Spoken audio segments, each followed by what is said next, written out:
Despite its name, Fang was an ordinary small town in a northern province of Chiang Mai, situated on the banks of a river. It made a convenient stopover for river traders and passengers throughout most of the year.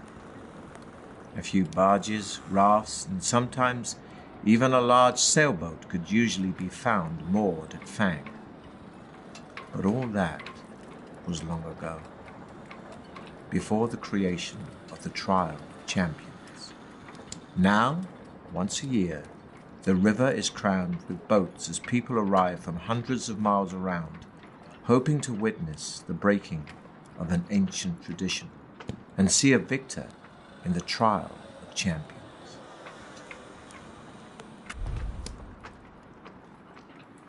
On the 1st of May each year, warriors and heroes come to Fang to face the test of their lives. Survival is unlikely, yet many take the risk, for the prize is great. A purse of 10,000 gold pieces and the freedom of Chiang Mai forever. But to become champion is no easy task.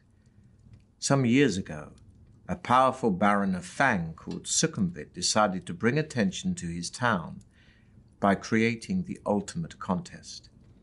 With the help of the townspeople, he constructed a labyrinth deep in the hillside behind Fang, from which there was only one exit. The labyrinth was filled with all kinds of deadly tricks and traps and loathsome monsters. Sukumvit had designed it in meticulous detail, so that anybody hoping to face its challenge would have to use their wits as well as weapon skill. When he was finally satisfied that all was complete, he put his labyrinth to the test. He picked 10 of his finest guards, and fully armed, they marched into the labyrinth. They were never seen again. The tale of the ill-fated guards soon spread throughout the land, and it was then that Sukumvit announced the first Trial of Champions. Messengers and news sheets carried his challenge, 10,000 gold pieces and freedom of Chiang Mai forever to any person surviving the perils of the labyrinth of Fang. The first year, 17 brave warriors attempted the walk, as it later became known. Not one reappeared. As the years passed and the Trial of Champions continued, it attracted more and more challengers and spectators. Fang prospered and would prepare itself months in advance for the spectacle it hosted each May. The town would be decorated, tents erected, dining halls built, musicians, dancers, fire-eaters, illusionists, and every sort of entertainer hired, and entries registered from hopeful individuals intent on making the walk. The last week of April found the people of Fang and its visitors in wild celebration. Everybody sang, danced, and laughed until the day broke on the 1st of May, when the town thronged to the gates of the labyrinth to watch the first challenger of the year step forward to face the Trial of Champions. Having seen one of Sukumvit's challenges nailed to a tree, you decide that this year you will attempt the walk. For the last 5 years you have been attracted to it not for the rewards, but for the simple fact that nobody has ever yet emerged victorious from the labyrinth. You intend to make this the year in which a champion is crowned. Gathering up a few belongings, you set off immediately.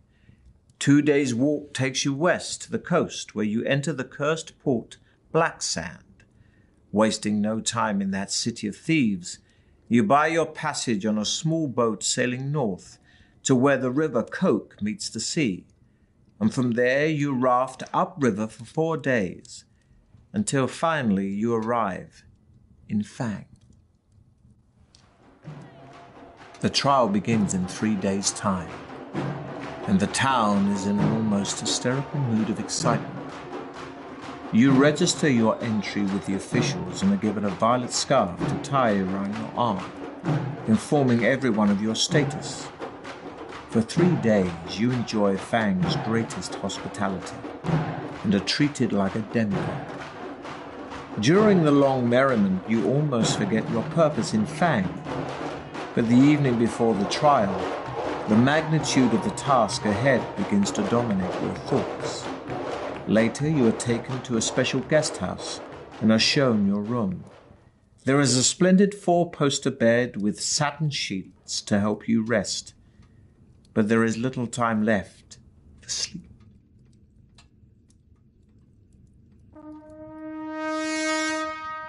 Just before dawn, a trumpet call awakens you from vivid dreams of flaming pits and giant black spiders. Minutes later, there is a knock on your door, and a man's voice rings out saying, "Your challenge begins soon. Please be ready to leave in 10 minutes. You climb out of bed, walk over to the window and open the shutters. Already people are thronging the streets, moving quietly through the morning mist. Spectators, no doubt on their way to the labyrinth, hoping to find good vantage points from which to watch the competitors. Walking over to a wooden table on which your trusty sword and shield lie, you pick them up and cut the air with a mighty sweep, wondering which beasts your sword's sharp edge may soon have to meet. You open the door into the corridor, and a small man greets you with a low bow as you emerge from your bedroom. "Please follow me," he says. He turns to his left and walks quickly towards the stairs at the end of the corridor. Walking through a parting in the crowds, you see Baron Sukumvit himself. You count 5 others standing proudly in line, their violet scarves displayed for all to see. There are 2 bare-chested barbarians dressed in furs. They stand completely motionless, legs straight and slightly apart, arms thrust forward to rest on the hilts of their long, double-headed battle axes. A sleek elven woman with golden hair and feline green eyes is adjusting the crossbelt of daggers wrapped around her leather tunic. Of the 2 remaining men, one is covered head to foot in iron-plate armor with a plumed helmet and a crested shield. The other is cloaked in black robes, with only his dark eyes showing between the swords of his black face scarves. Long knives, a wire garrote, and other silent death weapons hang from his belt. The 5 contenders acknowledge your arrival with almost imperceptible nods of the head, and you turn to face the exultant crowd for the last time. Suddenly, a hush falls over the crowd as Baron Sukumvit steps forward, holding 6 bamboo sticks. You draw one from his outstretched hand, and you read the word, 5th. Then the trial begins. The knight is first. He salutes the crowd before disappearing into the tunnel, and is followed half an hour later by the elf. Next goes a barbarian, and then the dark assassin. Next, it's your turn. But before embarking on your adventure, we must first determine your own strengths and weaknesses. You have in your possession a sword, a shield, and a backpack for carrying provisions for the trip. You have been preparing for your quest by training yourself in swordplay and exercising vigorously. To see how effective your preparations have been, dice will be rolled to determine your skill, stamina, and luck scores. Or, if you wish to begin your adventure immediately, you can choose between 3 ready-made adventurers.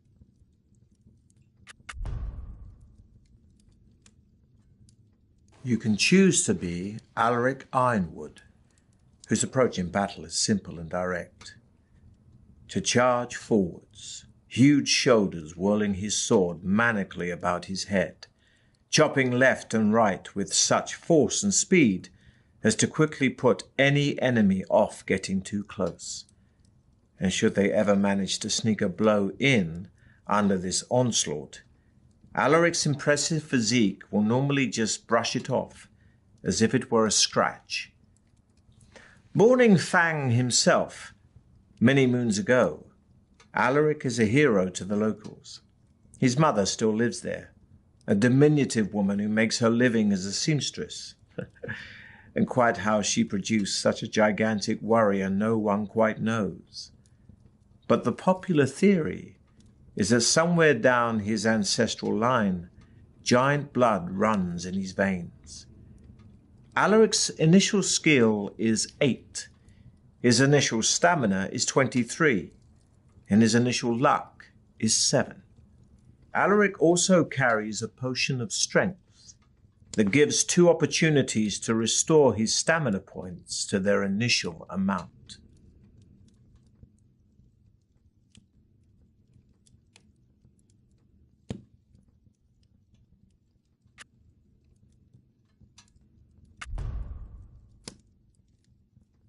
You can choose to be Loretta Starfire, the most feared woman in all of Alancia. Even murderous highwaymen will deliberately evade her as she travels. And in the cities, battle-scarred mercenaries avoid this slightly built, intense-looking adventurer. Soldier and bandit alike, they are all terrified of the strange connection that binds Loretta to the tides of fortune. It is not so much that good luck befalls her. It is the fact that anybody who crosses her always ends up suffering the gravest misfortune. Tales abound of pickpockets who have had their hands severed in bizarre accidents after trying to steal from her, of opponents in combat who have stumbled and fallen on their own swords. Little is known of Loretta's background, but there are whispers, perhaps not wholly unfounded, that some long-lost dark magic fills her soul. Loretta's initial skill is 9, her initial stamina is 11, and her initial luck is 11. Loretta also carries a potion of fortune that gives 2 opportunities to not only restore her luck points to their initial amount, but will increase her initial luck score by 1.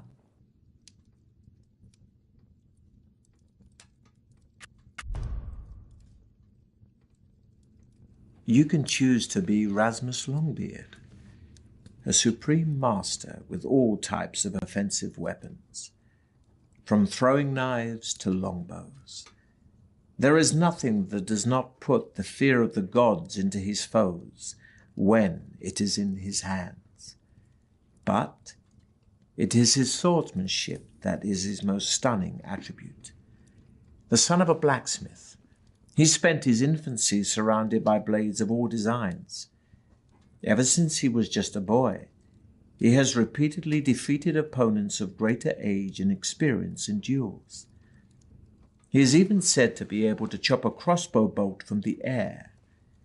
Dressed in ornate flowing robes that allow him to move with ease, he is as fashionable as he is deadly. Rasmus begins with an initial skill of 12. His initial stamina is 17, and his initial luck is 9. Rasmus also carries a potion of skill that gives 2 opportunities to restore his skill points to their initial amount. Lastly, before you begin your quest, you are given enough provisions for 10 meals. When you eat a meal, your stamina score will increase by 4 points. But don't forget, your stamina can never exceed the initial amounts you've just set. You have a long way to go, so use your provisions wisely. During your adventure, you'll enter into combat a number of times, and the further you go, the tougher your opponents will be. Combat takes place over several rounds, and your attack strength is based on yours and your enemy's skill scores. For each round of battle, we'll roll 2 dice for you and 2 for your opponent, adding the results to your skill scores. These are your respective attack strengths. Whoever's attack strength is the highest wins that round of combat. If you both have the same attack strength in a round, then it will be a tie. In some battles, you can take an opportunity to escape. But beware. If you do run away, your opponent will automatically score 1 hit on you as you flee, costing you 2 stamina points. So be sure you have enough. Such is the price of cowardice. You are playing using the new battle system, where the battle takes place over 3 rounds. Your sheer battle-hardened nature will mean you'll always win the battle after the 3 rounds, but every round you lose will cost you 2 stamina points. So be careful. Losing all your stamina will still be fatal. At the start of each round, you'll have a short time to decide to fight, or to build up your stamina by eating your provisions or taking a potion, if you have one.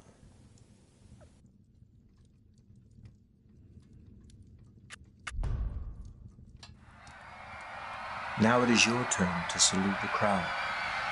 Holding your violet scarf aloft, you take one final deep breath of cool, fresh air before turning to pass between the stone-pillared gateway into Sukumvit's corridors of power to face unknown perils on the walk through the mighty Baron's Deathtrap Dungeon.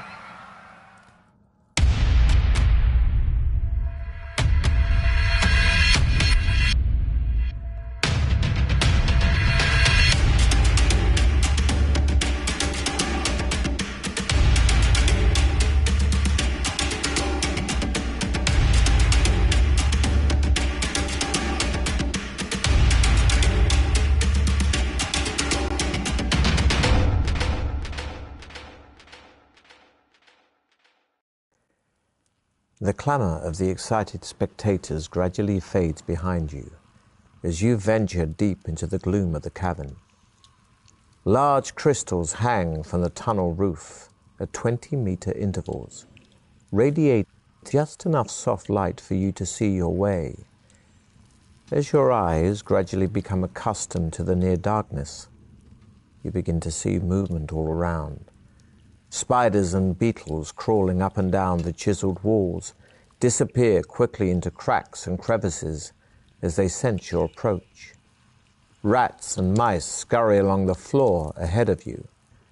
Droplets of water drip into small pools with an eerie plopping sound which echoes down the tunnel. The air is cold, moist, and dank. After walking slowly along the tunnel for about 5 minutes, you arrive at a stone table standing against the wall to your left.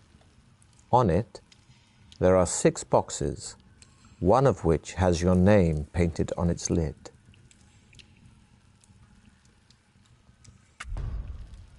The lid of the box lifts off easily, and inside you find 2 gold pieces and a note written on a small piece of parchment addressed to you.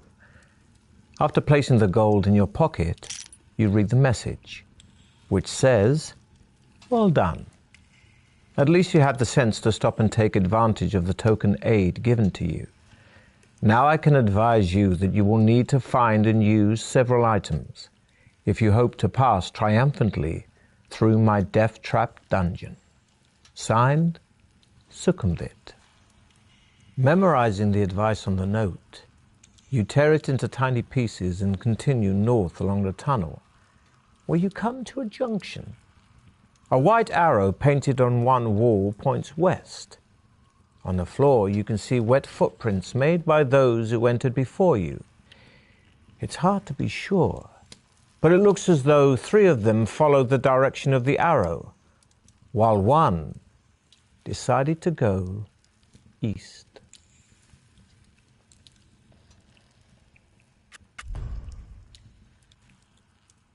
Ahead, you can see a large obstruction on the tunnel floor.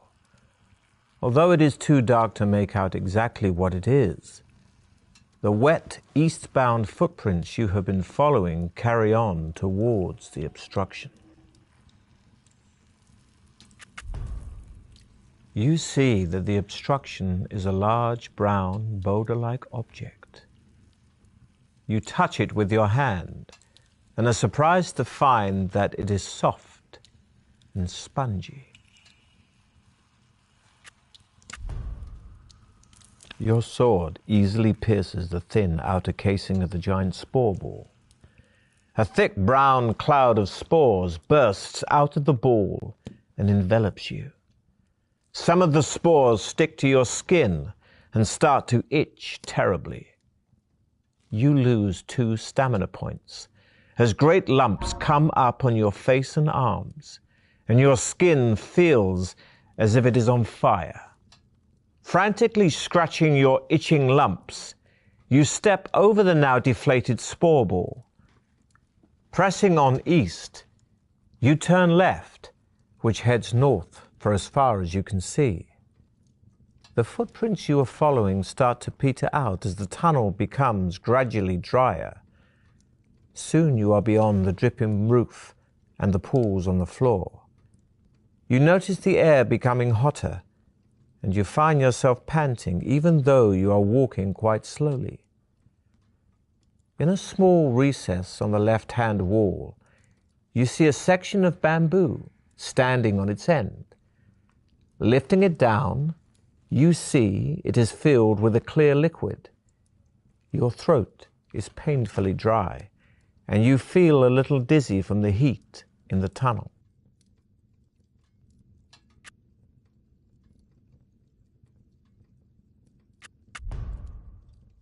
The water in the bamboo pipe is welcomely refreshing and adds 1 stamina point.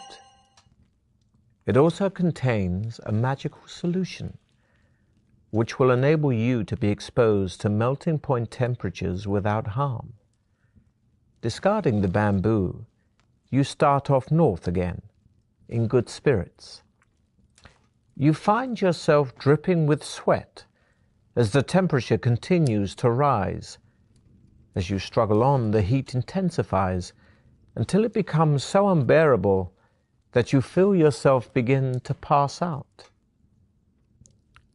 Although the temperature in the tunnel is higher than you could normally tolerate, the liquid from the bamboo pipe keeps you alive, and mercifully, after a few moments, the temperature drops rapidly and soon feels almost cool again. On the left-hand side of the tunnel is a closed door.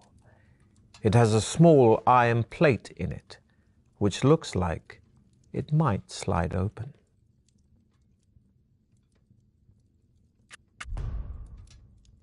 The small plate slides open easily, and you find yourself peering into a room with a deep pit in the floor behind the door. On the opposite wall, there is a coil of rope hanging on one of 2 iron hooks.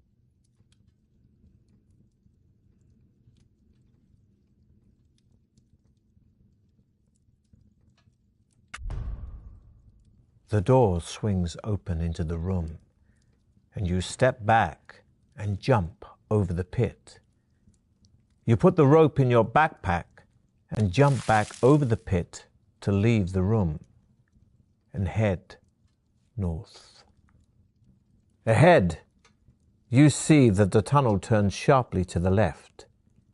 You turn a corner and almost bump straight into 2 fierce-looking orcs armed with morning stars and wearing leather armor. You are totally unprepared for them and struggle to ready your weapons. The orcs roar, and as you draw your sword, one of them swings its morning star at you, which thuds into your arm, knocking your sword to the floor. You must fight them barehanded, reducing your skill by 4 for the duration of the combat. Fortunately, the tunnel is too narrow for both orcs to attack you at once, So you fight them, one at a time. You quickly eat some provisions, increasing your stamina by 4 points.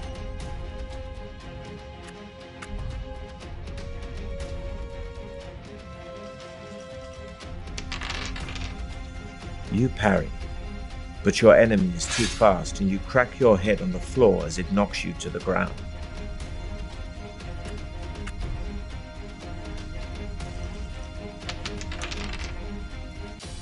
You hurl yourself at your enemy, fists flailing, and land a stunning blow.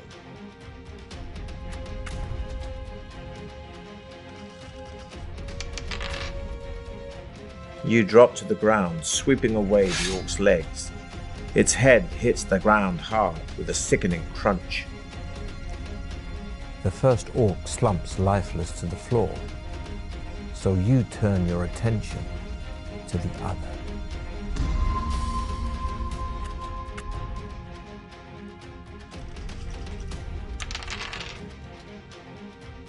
You duck under the orc's morning star, grab it, and ram its head hard into the wall.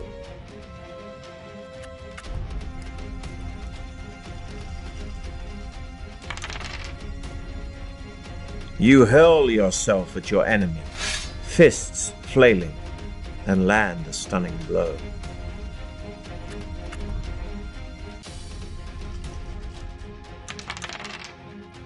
The orc's morning star is a formidable weapon, and you can't stop it smashing into your ankles, knocking you off balance. Your fists are sore from the fight, but you pick up your sword and see if the orcs had anything of use. Inside one of the orc's pockets, you find 1 gold piece and a hollow wooden tube. You put your findings in your backpack and set off west. As you walk along, droplets of water again start falling from the tunnel ceiling. Heading west, you see wet footprints made by the same boots that you followed earlier. They lead to a closed iron door in the right-hand wall of the tunnel, but do not seem to go any further. The door opens into a large chamber, where you are shocked to see one of your rivals who has obviously met a sudden gory death. It is one of the barbarians, and he is impaled on several long iron spikes that are fixed to a frame which has sprung out of the floor. A lot of debris litters the floor, concealing a hidden tripwire which he must have stepped on, releasing the spiked frame. In the far wall is an alcove, in which you can see a silver goblet standing on a small wooden table.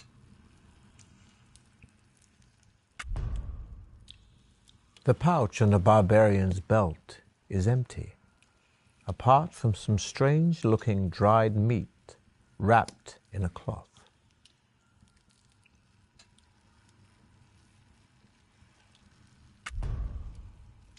The meat contains herbs which increase your strength, adding 3 to your stamina score.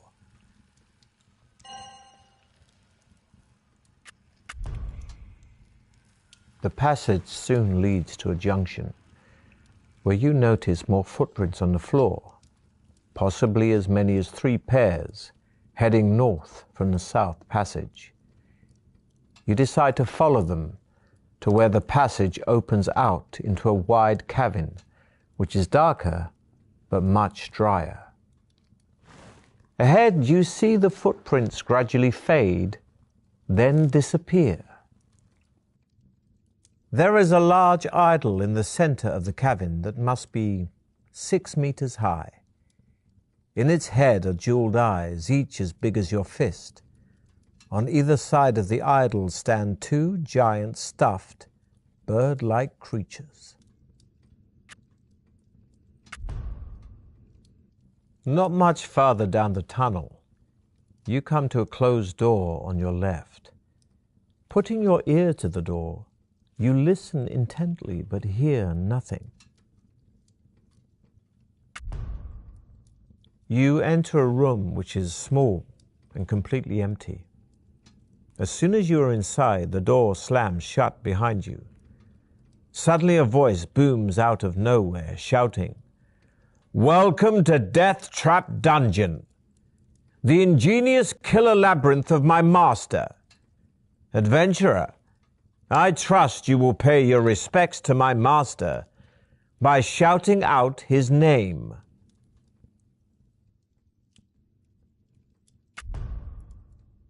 You take a deep breath and shout, "Hail Sukumvit!" Once again, the mysterious voice calls out, only this time its tone is full of contempt and derision. "So, we have a sniveling weed in our midst, do we?" sneers the voice. "My master has a special gift for you, loathsome creep." Suddenly, water starts pouring into the room through a hole in the ceiling. It soon rises above your ankles, and there is no apparent way of escape. You wade back to the door. It is firmly locked, but in desperation you try ramming it with your shoulder. We'll see how skillful you really are. Remember, a roll equal to or less than your skill score means you have been skillful, but a roll higher than your skill could end badly.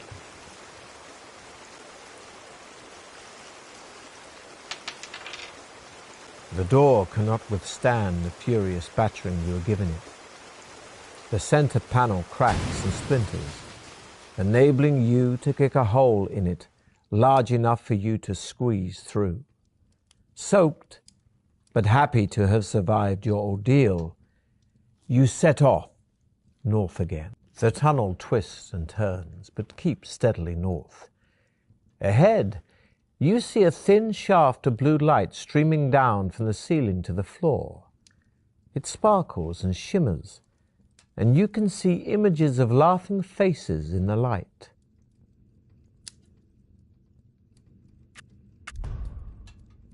You come to an arched doorway set in the right-hand wall of the tunnel. The heavy stone door is closed, but there is an iron latch and a round handle. Lifting the latch and pushing the heavy stone door open, you find yourself in a large cabin. The light is dim and murky, but as your eyes begin to adjust, you see that the walls are covered in green algae and running with moisture. The floor is strewn with straw. The atmosphere is warm, damp, and fetid, and a soft humming sound fills the air.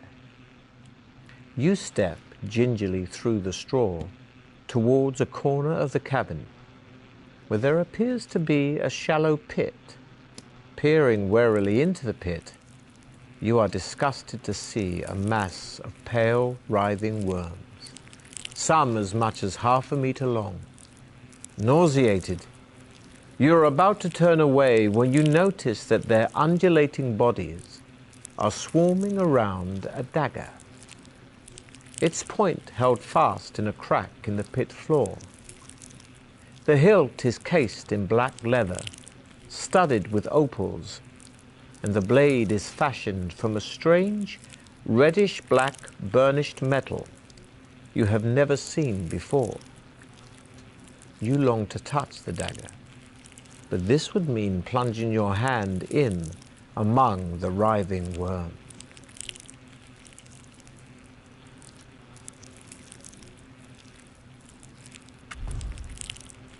Taking a deep breath, you lean over the pit and plunge your forearm into the mass of wriggling worms. They are cold and clammy and feel extremely nasty, but at least they are harmless, and you are able to seize the dagger by the hilt. You give it a hard tug and it comes away from the crack in which the tip was embedded. Admiring its beauty, and wondering whether it might once have belonged to some luckless contestant, you put the opal-studded dagger firmly in your belt and leave the cavern. As you make your way back to the doorway, the buzzing sound increases in intensity, and you look around desperately to discover where it's coming from. Glancing up in the nick of time, you see a huge and grotesque black shape of a giant fly emerging from a recess high up in the cavern wall. As it gets closer, you realize that it's at least 1.5 meters long. Its opaque wings vibrate, making the sickening buzzing noise you can hear, and its 6 black, hairy legs are poised to grasp your body. Below, its multifaceted eyes is a long, shiny black proboscis, which darts in and out venomously.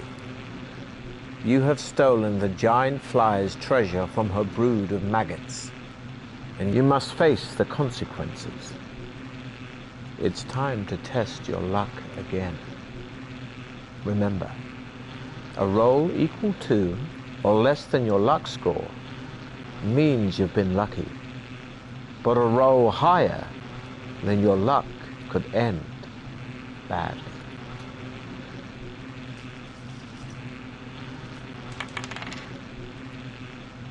The giant fly swoops down again to try to capture you, but this time you manage to evade its outstretched legs. Stepping back, you draw your sword to prepare to fight the hideous insect as it turns to attack you again.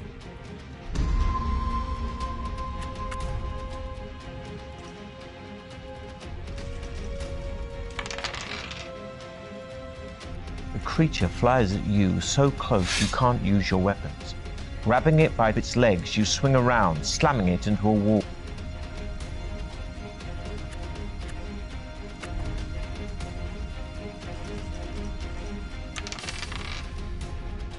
Again, it grabs you with 4 of its legs, climbing quickly and dropping you to the floor, landing heavily.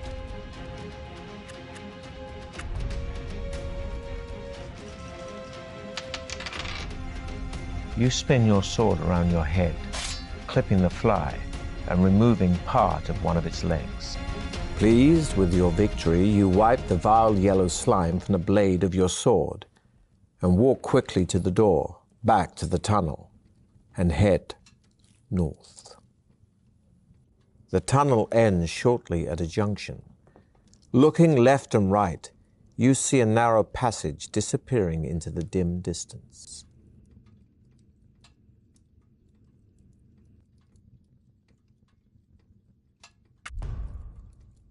Ahead, you hear the sound of rocks being ground and crushed. The noise grows louder, and suddenly you realize that the wall on your right is starting to collapse. Terrified, you watch as a large, hideous, worm-like creature with a gaping mouth and powerful mandibles slithers through a hole in the wall. Its great jaws continue to crunch the rock as it turns its head slowly from side to side, feeling the cool air in the tunnel. It appears to be totally blind, but seems to know of your presence, perhaps sensing the heat of your body. It starts to slither towards you with its mandibles wide apart to attack.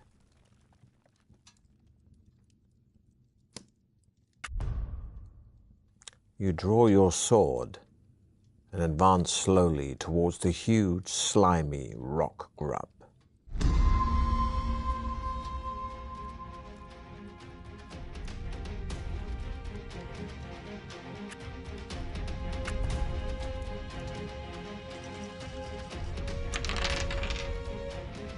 The rock grub is strong, but slow. You swing your sword, which smashes into its pulsating body.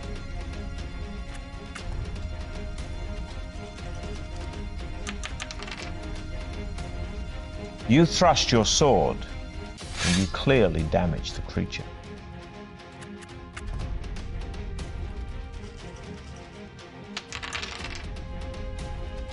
Picking up a rock, you manage to smash it into the head of the rock grub. It screeches in pain, withdrawing enough for you to ready for another attack.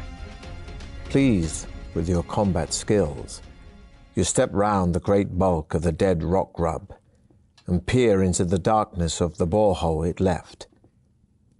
You can only see a few meters, but are able to make out that it inclines slightly and is wet from the secreted slime of the rock grub. Tapping the side of the borehole with your sword, you tread your way blindly through the sticky slime. You follow its twisting and turning course for what seems an age and begin to wonder where it might lead. Suddenly, you hear a slithering sound up ahead. You freeze with fear, your eyes desperately trying to pierce the pitch-black darkness. Before you realize what is happening, you are gripped round the neck by the powerful mandibles of another rock grub. It is the mate of the rock grub you killed and has been attracted by the smell of blood on your sword.